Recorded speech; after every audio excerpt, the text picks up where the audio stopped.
What I am about to show you is one of the most commonly used and visually striking pieces of anti-Israel propaganda. Here are 4 maps purporting to show a Palestinian loss of land. It's important to break this image down, tackling the falsehoods one by one. First, we need to be clear that the term Palestinian, as referring to Arabs living in this area, was invented by Yasser Arafat in 1964. Prior to that, these people were known only as Arabs.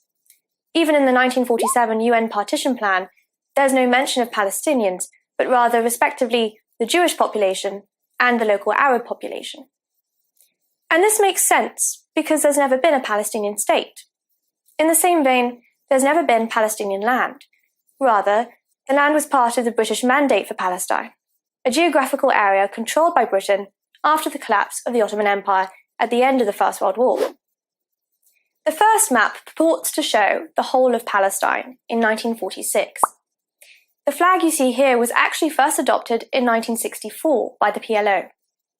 The vast majority of the area is shaded green to represent the 1 million Arabs living there, whilst the white spots represent 500,000 Jewish inhabitants. This map conveniently omits the area of the Mandate which, on the 15th of May 1923, Britain severed to create an independent Transjordan, handing 3/4 of the British Mandate. This created the Hashemite Kingdom, which we know today simply as Jordan, a Muslim Arab state with a population of 70% Arab Palestinian descendants. By refraining from depicting the whole of the British Mandate, the propagandist presents it as 1/4 of its actual size, and falsely represents it as Palestinian land. The second map suggests that the UN partition plan, which ended the British Mandate, established Jewish land and Palestinian land.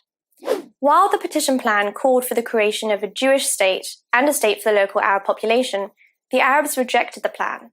They refused to accept the existence of a state for the Jews, so a second state, after Jordan, for the local Arab population never materialized.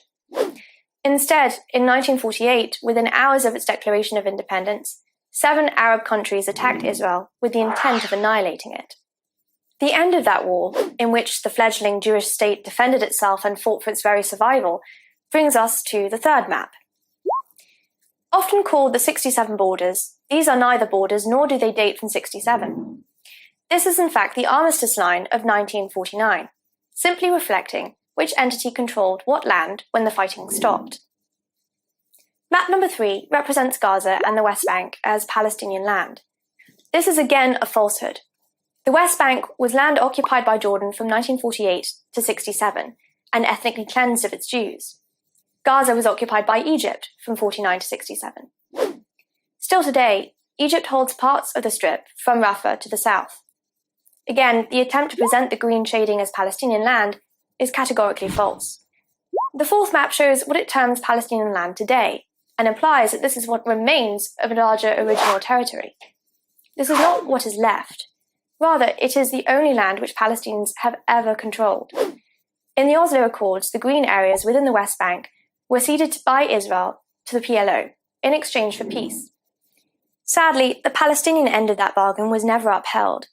Terror attacks against Israeli civilians and their property have continued in the 25 years since then, funded and encouraged by the PLO. Now, there is an additional falsehood propagated by these maps. Let's look at the first map, with its green depiction of 1 million Arabs in 46. Where is the representation of these Arabs in the last map? The propagandist wants you to believe that they were ethnically cleansed. In reality, today nearly 2 million live across Israel as Israeli citizens. Yet there's no green shading outside of the West Bank and Gaza. Another blatant falsehood. Sadly, these misrepresentations are widespread. Just do a Google image search to see how pervasive they are.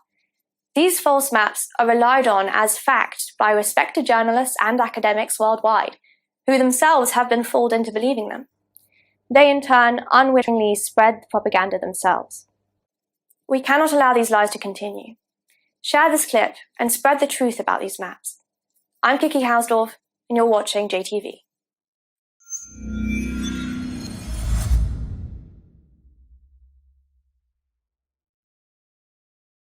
To stay up to date with the latest JTV content, if you're on YouTube, click subscribe below the video and the alarm bell. And if you're on Facebook, click the like button, and under following, click See first.